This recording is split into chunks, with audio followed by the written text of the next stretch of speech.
Hello, everyone. Welcome to our session on decision making for XAT. XAT this year is going to happen on the first Sunday of January. Hope all of you are geared up for the same. An important section in the XAT question paper happens to be the decision making. Now, the basic idea is what kind of questions are there in decision making? Now, when we look at decision making questions, they are simple, normal case studies based on day to day situations, industry practices, and conflicts that are happening in the industry or personal life or work life or a family situation. Now, how to deal with conflicts is primarily, and what is the best recourse that is there in a conflict? Now, when we look at XAT, decision making in XAT, what is applicable to a true person, a correct person, a righteous individual, an ethical person is what are the parameters that will help me decide what could be my correct answer. So when I'm talking in terms of decision making in that, few points that need to be kept in mind are or would be, let's say, the first point that immediately comes to mind is the person needs to be ethical. When you're taking a decision, you cannot compromise on ethics. First point first. Second, being practical. Third, trying to create a win-win situation.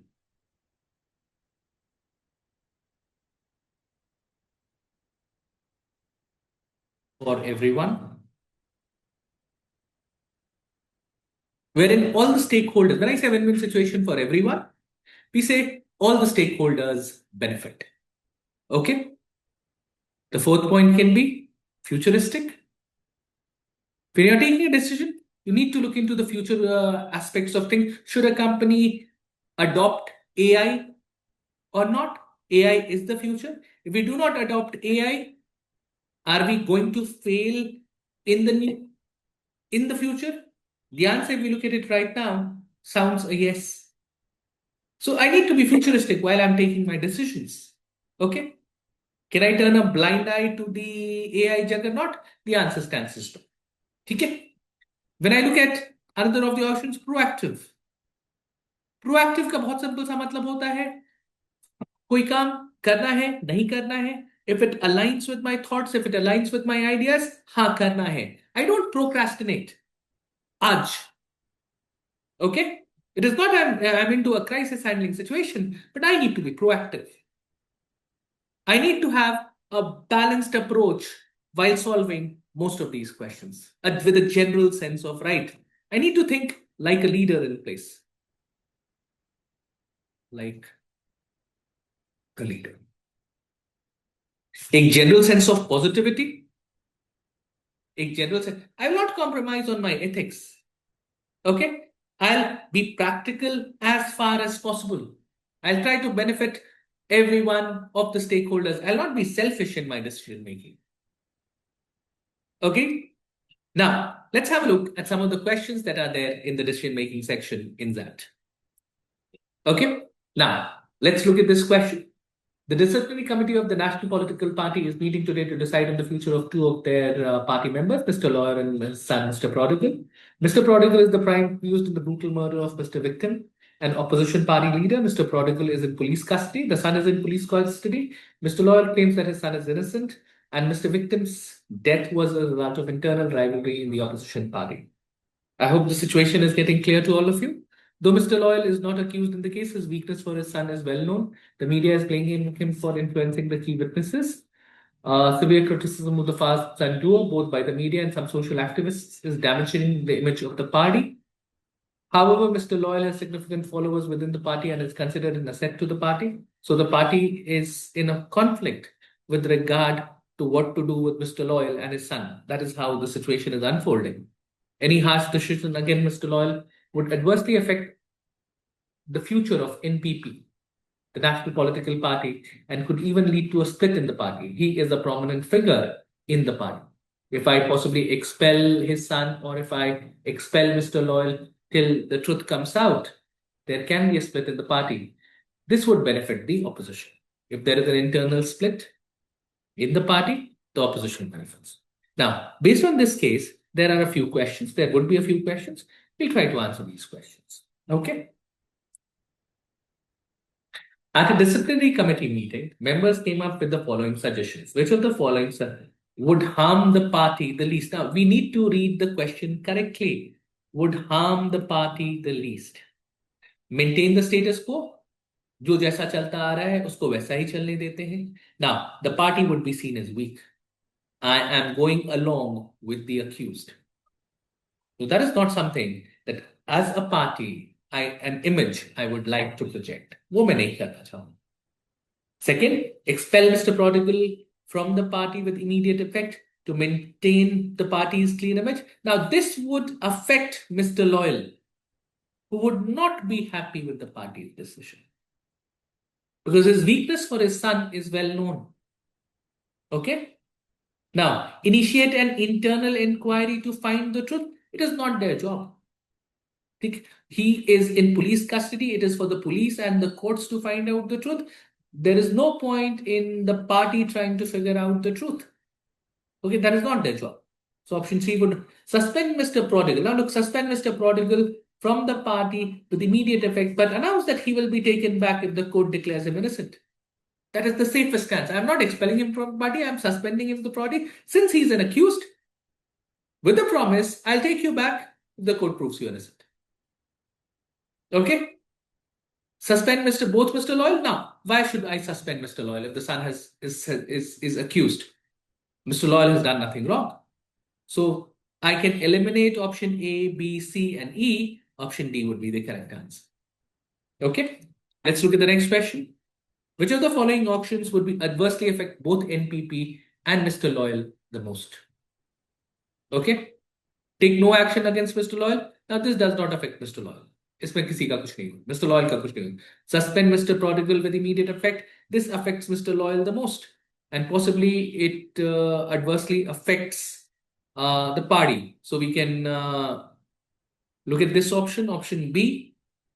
Expel Mr. Loyal from the party with immediate effect. Now, if I look, would adversely affect both NPP and Mr. Loyal the most. If suspend Mr. Prodigal, that is possibly the most logical thing to do. Expelling Mr. Loyal, now has he done anything wrong? No. Just because his son is accused, he has been expelled from the party. How would he take it? He would take it extremely adversely. One. Second, he has a sizable band of followers. It could lead to a split in the party. If he is not happy, he'll definitely go and possibly join the opposition, if that might be the case, or form a party of his own. In all these circumstances, who are being affected majorly? It is Mr. Loyal and as well as the NPP. So, which of the options affects the party and Mr. Loyal the most? It would be option C. Okay. Banning Mr. Loyal from entering the premises and expelling him from the party. Expelling is much serious in comparison to banning him from entering the premises. Okay. Let's look at the next option. Next question here. The disciplinary committee has decided to suspend Mr. Loyal from the party because they felt he was influencing the judicial process, a serious accusation. However, Mr. Loyal feels that the committee is biased and he is being framed. Valid. Now, election has been announced. The last time Mr. Loyal had won with a majority on account of his good work. Which of the following options is most likely to resurrect Mr. Loyal's immediate political career? Now, this question here is asking which of the following is possibly the best bet for Mr. Loyal in the current circumstances in order to salvage his political career. The main opposition has invited Mr. Loyal to join the party and contest the election. Chances of winning are high. Look, politicians in power are most effective. And this is when people listen to them. So chances of winning are high. Here, he has been suspended from the party. So he cannot contest the elections on the NPP ticket. It is possibly the opposition who is inviting him. So here he can possibly contest the elections and his chances of winning are high. So this is possibly one of the suitable options. Let's look at the not participating in the campaign. That does not salvage his political career. You are allowing an opponent either within the party or from outside to win the elections. He will become second. Ask his followers to support. Again, I'm taking a secondary role. So the first option, where his chances of winning and his exerting his political influence among the masses and in decision making would be maintained, it would be option A. Okay. Let's look at the next question. So this is a new question. You, a recruitment manager, are interviewing Mayank, a hardworking young man who has problems in speaking fluent English. He has studied in a vernacular medium school and colleges. Among the following options, what would you choose to do if the company has vacancies? Look, what we are talking about, we are talking about a hardworking man who is not fluent in speaking English. He has studied because he has studied in vernacular schools. Vernacular medium schools is local language schools, or let's say Hindi medium school, or a Telugu medium school, or a Bengali medium school. Any of these. Amongst the following options, what would you choose if your company has vacancies? Okay, I would hire him at all costs. It's too extreme an option. Do I have the required vacancies? The answer might be yes, but his not being able to speak fluent English may not be advisable with respect to the company. Now, I would hire him for the job he's good at, which possibly does not require him to speak in English, and provide him in training in other areas. This looks more logical and more plausible as an answer. Okay, I would hire him for production or finance job, but not for marketing job, which requires good communication skills. Okay, so there would be instances. Do the production and finance have vacancies? I don't know. So putting option C as production and finance may not be the right idea. Okay. So I would hire him for the job that he's good at. If there is a vacancy, and train him in other areas, that is the safest bet, or a kind of a safe option that we can choose. Okay. Okay. Let's look at the next question. The city of Kangar has a population of 10 million, 2 million of which are rich, 3 million of which are poor, and 5 million belong to the middle class. So under cosmetics manufacture and sold beauty products to the rich class at a premium price. So we are talking in terms of Saundara Cosmetics, rich people at a premium price. The products were popular. Many people from the middle segments and the poor segments of the population aspired to buy these products but could not afford because of the high prices. Of late, sales growth has been stagnating in the rich segment. So here, I am reaching a limit with respect to the rich segment. I have untapped markets in the form of 3 million poor and 5 million people belonging to the middle class. What should be my best possible option? Look, sell same product at lower prices. This would be cheating the rich people because I'm selling the same product at a lower price. Does not make sense. So I can eliminate option A. Sell similar products of different quality standards with different brand names to middle classes and poor classes.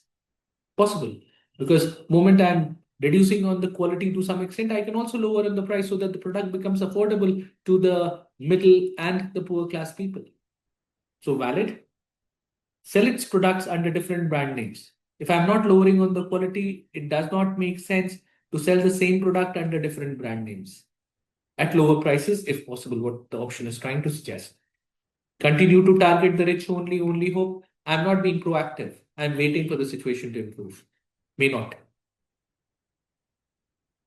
Forget about the rich. This is something that is again on a negative side. I cannot forget because they have been my bread and butter over the years. Okay. So option B would be the correct answer. Now let's look at the next question. A database software manufacturing company found out that a product it has launched recently had a few bugs. Okay. The product has been brought by more than 1 million customers. The company realized that bugs would cost its customers significantly.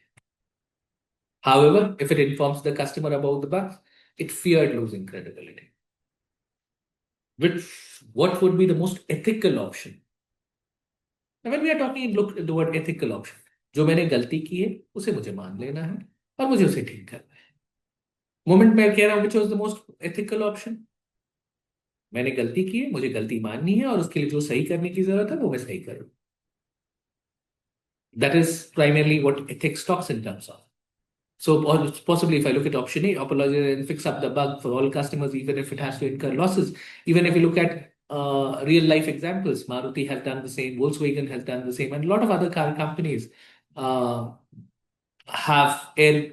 I think recently you had Boeing, Boeing Airlines also coming up with plans to call up their fleet and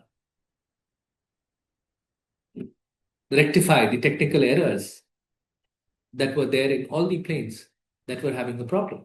So companies do the same. Good companies do the same. You cannot take the product off the market because there is one bug. I cannot take the why if I have fixed up the bug, why would I take the product off the market? I just need to correct the bug.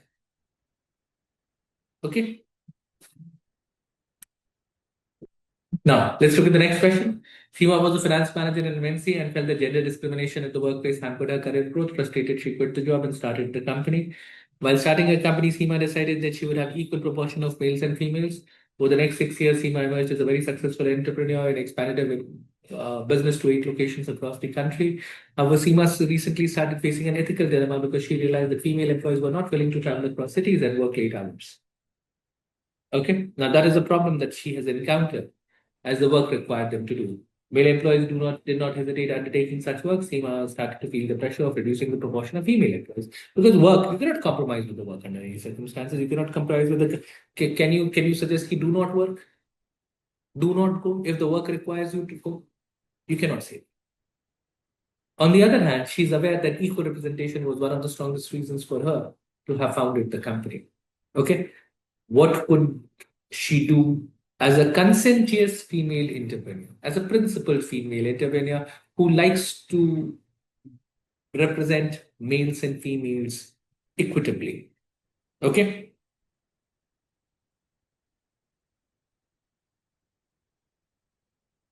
Reduce the number of female employees? That would not be conscientious. Agreed? Conscientious is principles. Okay. See if unwilling female employees could be given assignments which do not require travel and involve less overtime. So I'm talking in terms of unwilling female employees. I'm not talking in terms of all female employees. If an unwilling female employee, I can reallocate to a different department without affecting the work, the answer is definitely yes. So possibly between A and B, we can very well go with A. One is a drastic step. Other is trying to weigh the pros and cons of the situation and deciding accordingly. So option A is the correct choice. Okay. Now this is another question. Mr. Singh lived in a sprawling housing society. He employed two part-time domestic helps, Vimla and Sharda. Vimla was responsible for cleaning, dusting. Sharda took care of the cooking. Once Sharda fell ill and consequently took 3 days of leave. When Sharda returned, she learned that Mr. Singh had a gold ring from his mother was missing. Suspecting theft, Mr. Singh had terminated Vimla. Mr. Singh asked Sharda to take the responsibility of cleaning the house, along with an offer to double her salary. Sharda accepted the offer as her previous two jobs were lost due to frequent health related absences. She was struggling to make ends meet. This offer would go a long way to help her. So, Vimla not there, possibly someone's misfortune is other one's opportunity. Sharda is getting an opportunity out here in order to augment her salary, and she's ready to take that additional responsibility. Next day, while cleaning the dressing table, Sharda found the gold. Overjoyed. Mr. Singh expressed his gratitude by presenting Sharda a reward of 1,000 rupees. Wonderful. However, he made no mention of reinstating her. Okay. Now, let's look at the question. So, I hope you have understood. So, there were two house helps. Sharda Vimla. Vimla has been accused of stealing a gold ring and she has been terminated. At the same time, Sharda has found the gold ring and she's also doing Vimla's work. And Mr. Singh has doubled her salary. Sharda was contemplating whether she should inform Vimla that she found Mr. Singh's ring. Which of the following consideration will best dissuade Sharda in sharing the information about the ring to Vimla? Will best dissuade that Sharda should not tell Vimla that the gold ring has been found. Now, if she does so, what will happen? Vimla might come down to Mr. Singh. her job may be reinstated.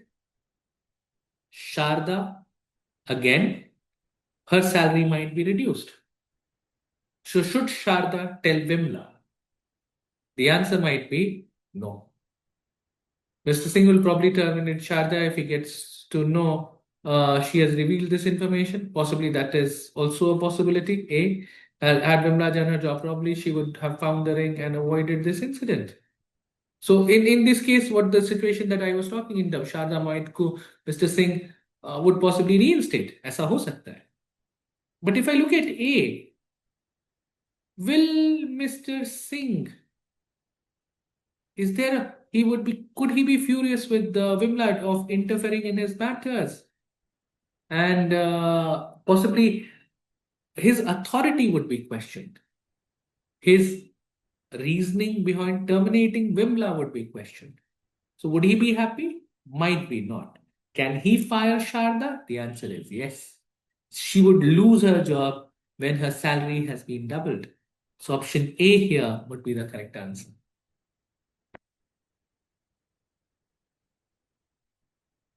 2 months passed, and owing to Sharda's improved health and dedication, Sharda started working in 3 more houses. However, Vimla was dismissed from her jobs in 2 more houses, primarily due to the ring incident. News of the discovery of the lost ring had not become public, and Sharda wanted to help Vimla. Now, look, this had not become public, and Sharda wanted to help Vimla. Sharda is contemplating over the possible options. Okay. Confront Mr. Singh. Which of the following actions Mr. Sharda best help Vimla? Confront Mr. Singh. If you confront Mr. Singh, you might lose your own job.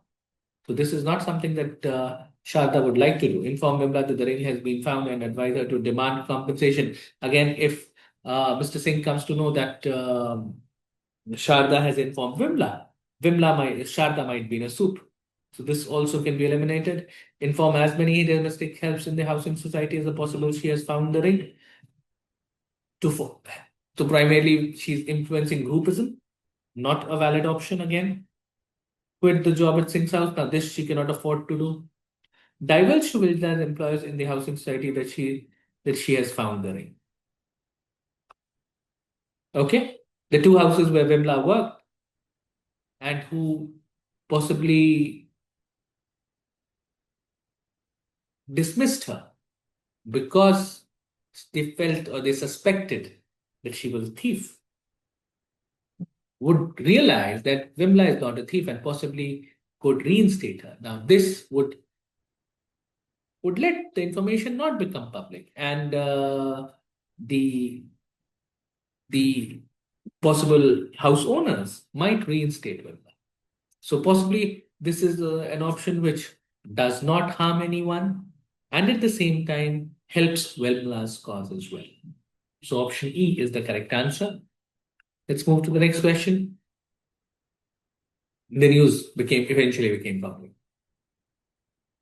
The domestic help society was chagrined by the treatment meted out to Vimla. They were extremely angry. And the fact that the news of the discovery was not made public immediately.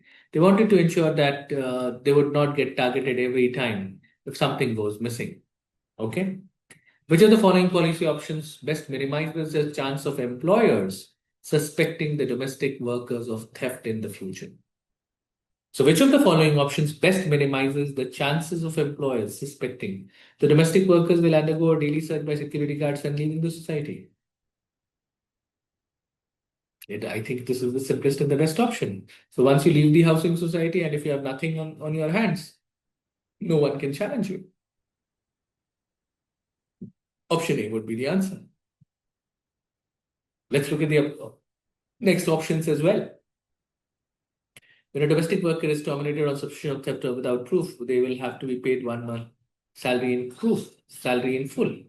That is, I'm demanding something. It does not prove that the other person is innocent. Okay.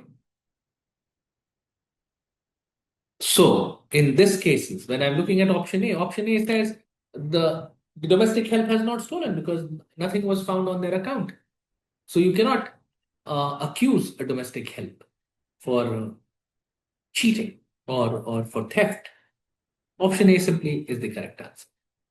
Okay.